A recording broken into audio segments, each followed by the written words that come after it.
Shalom yatere. Sellel Shabbatil meloi mevimas kahte peatuki teisest tooraraamatust, Shmot. Toora jutustab ja kordab kõigi pühakorja ja selle varustuse eritamise üksikasju. Kordab, et kõik oli tehtud täpselt nii, nagu kastud. Tekib küsimus, miks korrata kõigi üksikasju? Tooras on ju kirja pandud iga sõna täpselt. Piisaks vaid ühest lausest kõik sai tehtud plaanipäraselt.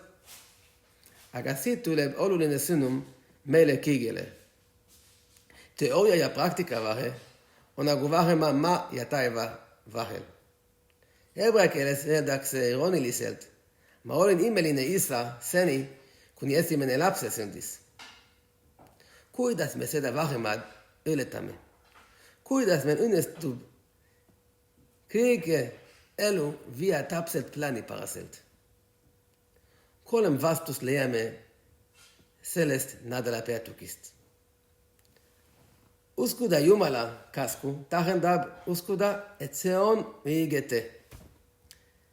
Erituse juhid Betsalel ja Oholiab uskusid koos kõigide teistega andesse, millega neid oli õnnistatud.